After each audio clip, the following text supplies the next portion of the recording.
All right, so we're recording. How are Great. you doing, Alice? I'm doing great. Good, good. Well, listen, yeah, I wanted to do a quick introduction here so that people can actually, I'm going to pause. I'm going to put it in gallery view. Okay, start over.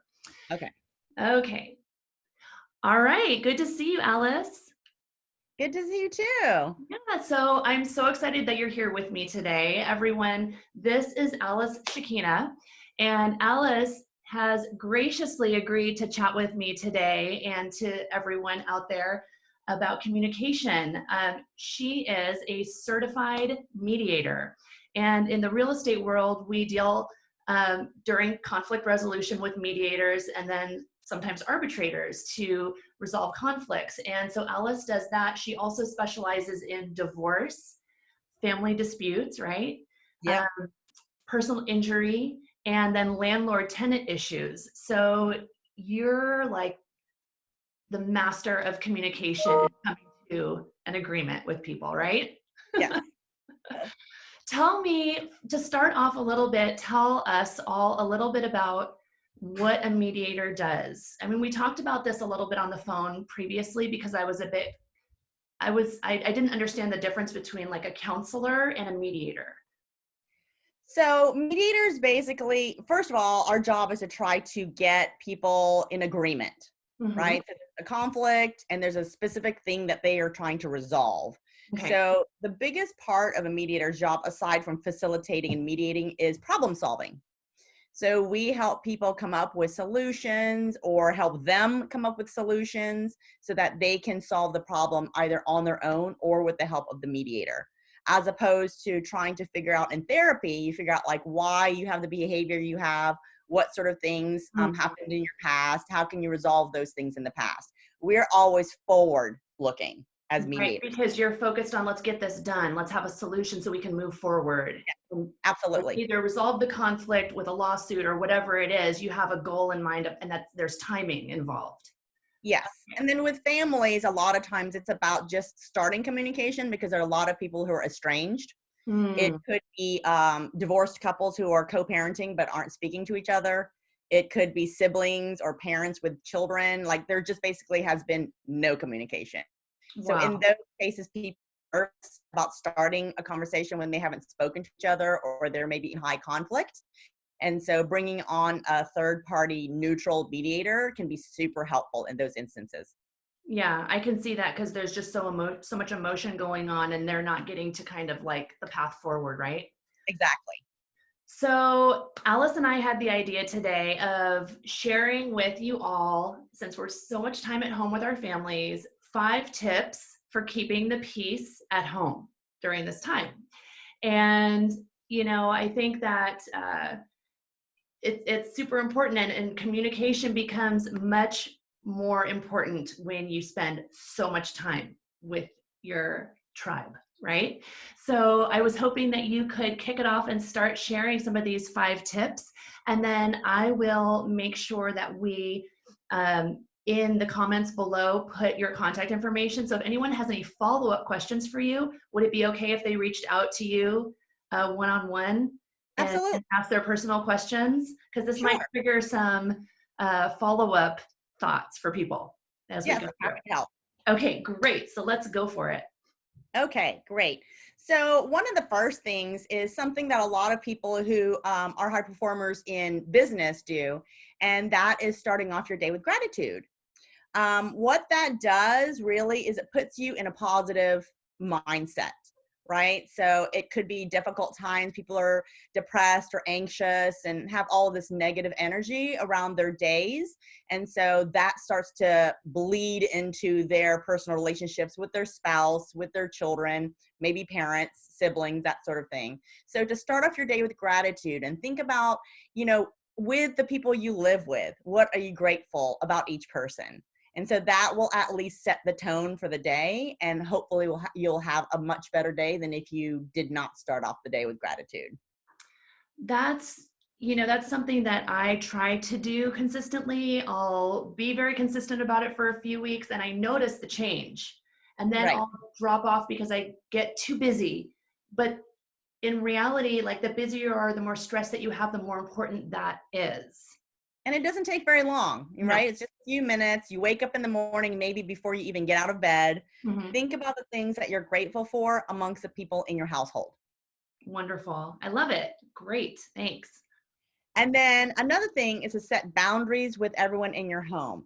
I find this a funny one because people have boundaries and rules at school. They've got boundaries at work. They're rules, right? Rules on how you engage, rules for how you act. And you have dress codes at work, you have dress codes at school, but there are no rules at home.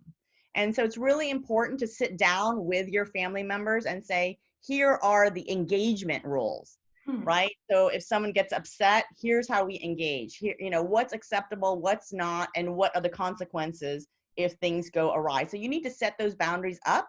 Even spouses, you need to say, okay, if we get into a fight, and I'll get into this in a little bit, but if we get into a fight and it's late at night, let's both agree right now, like not to continue the fight into the wee hours, but let's each of us get some sleep and back to it, right? So even those types of rules of engagement, Mm-hmm. not necessarily with your children, but with your adult roommates, spouse, partners, what have you, to come up with those types of rules of engagement so Right. that when the conflict happens, you have a solution already set up in place, or at least a framework. Mm-hmm.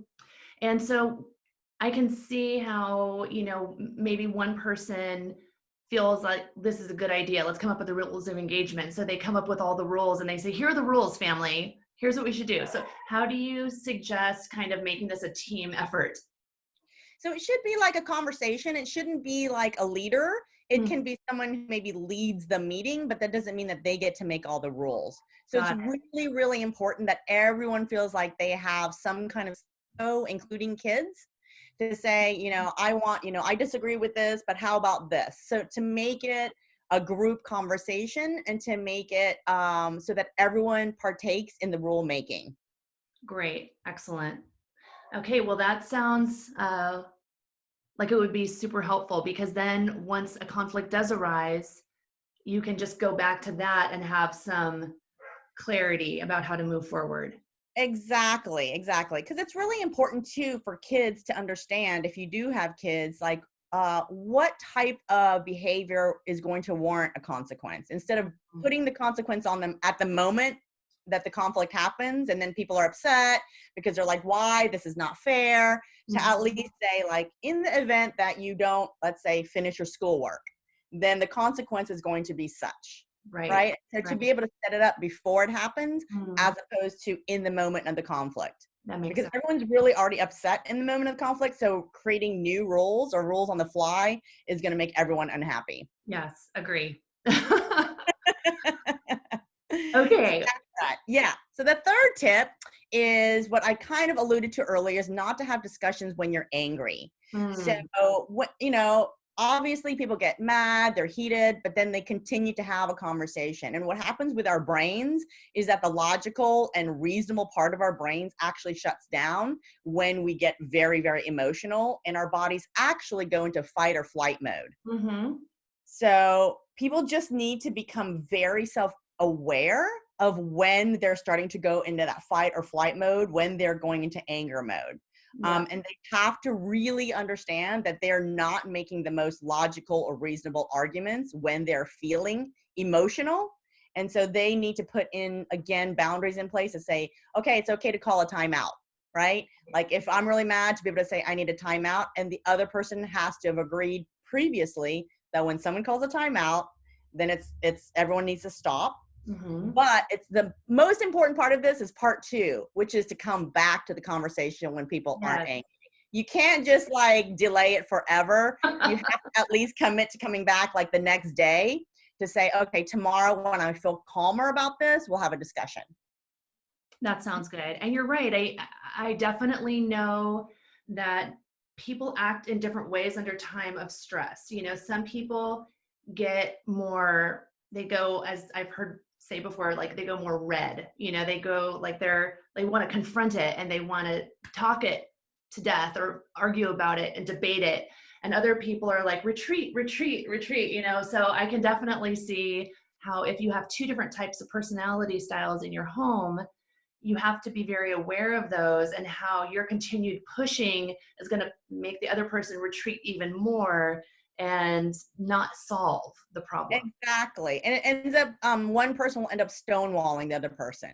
Like Mm, every time you bring it up, the person just leaves the room and they don't right. want to talk about it. And they say, I refuse to discuss it. And that's also a conflict, right? When Yeah. you're not discussing something on in an ongoing fashion Yeah. and basically like pushing it off, that's also it's a silent conflict. Right. I'm Yeah. wondering how much of this is resonating with people out here right now, because I certainly am thinking back to situations where I'm like, okay, that's what was going on. Right. And you know, when you're mad late at night, you're never going to be able to resolve it because everyone is tired and Mhm. no one's really thinking logically. Even if the person who isn't angry, maybe they're just tired. So Yeah. it's much better to agree beforehand to say, you know what, even if we have a fight at 11 p.m., let's stop. And no matter how pressing it might feel, let's go to bed, let's sleep on it. And Mm. then let's resume the conversation in the morning when we're less angry and well rested. But now there's the saying, never go to sleep angry. So how do No, you, I disagree with that. okay. Because if you follow that rule, you might sometimes find yourself going to bed at 3 a.m. And Okay. I'm a lot of people have experienced that and it's not good. And I've asked a lot of people, how many of you have ever resolved something peacefully at 3 a.m.? And like not many people have succeeded. No, it's more like give up, right? You just give Yes, up at that moment. exactly. Okay, Exactly. So great. try this one. Try this one. It might work better. Okay, what's our next one? Number 4. Okay, if you this is a really important one, and I find that a lot of people might feel it to be challenging, but I challenge you. Like if you're up for the challenge, go for it. If you have kids, enlist in their help in your own personal growth, right? So if you, for example, are a parent who yells at their kids and you don't want to do it, enlist their help. Kids are super happy and grateful to be included in their parents' personal growth. So be vulnerable and explain to them, like, I really want to stop yelling. Can you help me? And one of the ways that I advise is for the child to say in a very quiet voice when they hear their parents yelling at them to say, you know, mom or dad, you're yelling, and just keep it really quiet and just say you're yelling. And that's sort of like a yellow flag that the parent should be Mhm. picking up on. And then you need to stop as the parent and kind of think about what's happening to you and Mhm. then pause and then, you know, and that's the moment. Like personal growth happens like in real time. It's not like the hour that you set aside and think about it. It's in the moment that you're so angry, you have no idea that you're yelling, and then your kid says you're yelling, and then you really need to like accept the fact that they've pointed that out. Yeah, just Really. Yes, exactly, and then exactly. start over in a normal voice. Exactly. So I Mhm. think that's super, super helpful. It empowers your kids to want to help you, and I think it really is a way to bring the family together to help each other grow. And I think Mhm. it's really important for parents to be able to be vulnerable and say, "I'm not perfect, and I need help sometimes," and Mhm. enlist their kids to help them. Yeah, just last night we were having a conversation with our middle schooler about, homeschooling and kind of the frustrations around this, and not having clarity about what assignments are actually due versus ones that can go not done and not turned in. And I was starting to get frustrated, and I said something that I regret now, and I felt bad about it. And I caught myself, and I said to him when I saw, his face, and I realized the effect that I had had on him. And I said, Grant, how can I help you um, do better? What can I help you with every day so that we all feel more in control of the situation? And so I try to pivot a little bit. You have to, I think, just see the reaction, Yep. and you know what I mean, and slow down. And so I still feel bad about yesterday, but we moved past it. So I can see how that's, enlisting the help of your kids. It's powerful, especially for kids that are in that, probably elementary school and beyond. Obviously, the toddlers know. I mean, but we're talking about older Right. kids here. Yeah. Yeah, middle school, high school and older for sure. And Hmm.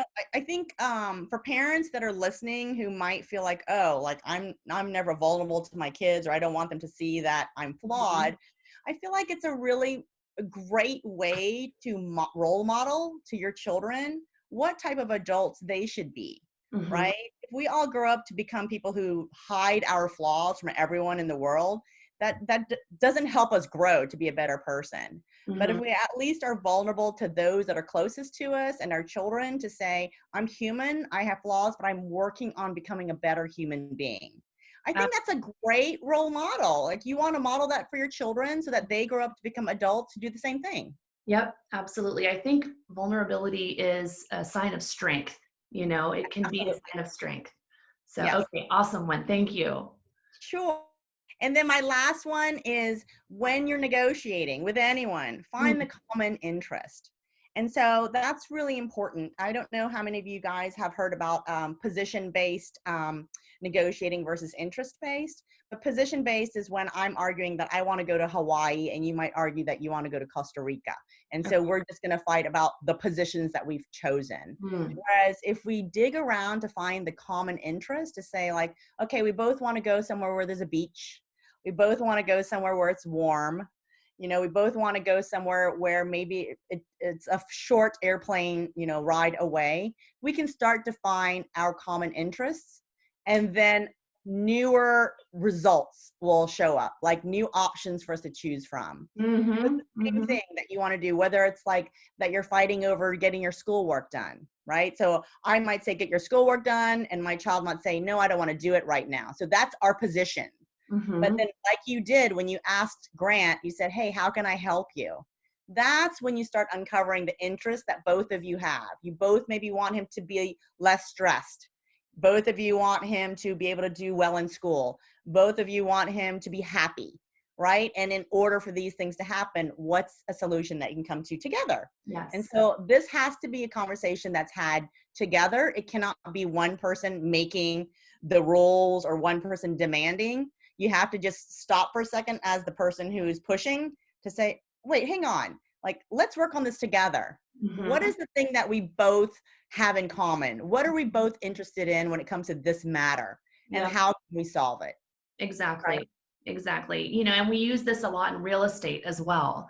Because I'll be working with another agent who's representing the buyer and I'm representing the seller, and maybe there's a conflict that arises with some new information about the house or something, right? And Right. so we always come to the middle ground, which is, does your client still want to buy the house? Does my client still want to sell the house? Yes. Okay. That's a good place to start. Now, how Exactly. can we make this a win for both of them, because neither of them really would like to start over with their process. And so I always try to go with that collaboration method of negotiation. It seems to be really effective, and I can see how that would be very effective in a household. Just having that collaboration, that team effort. Exactly. And I feel like it happens more in business transactions than it does in the home environment. But I Hmm. think it can be just as effective as what you described, Yeah, yeah. for Well, sure. this has been amazing. Thank you so Yeah, much. Thank you yeah, so fun. much. And I wanted to let everyone know that Alice does provide um, communication coaching for people. And so her website is, what's your website? AliceShikina.com. Okay, And I'll put it in the comments so that people can link to it. And do you have any promotions or anything that you want to talk about or pitch? I wasn't sure from your yeah, if website. you go to my website, I have a page right now while we're sheltering in place where I'm offering 30 minutes of free communication coaching for anyone who feels like they're stuck. So if you're like, I can't have this conversation, or I'm having difficulty with this person in having this conversation, set Mhm. up a half-hour time with me and I will help walk you through it and come up with some ways that you can, phrases that you can use, ways that you can talk to the other person to be Some more successful. strategies that are personalized and custom fit. Exactly. Wonderful. Well, thank you very, very much. This has been a lot of fun and eye-opening for me, and hopefully for everyone out there as well. And I hope you have a wonderful week, Alice.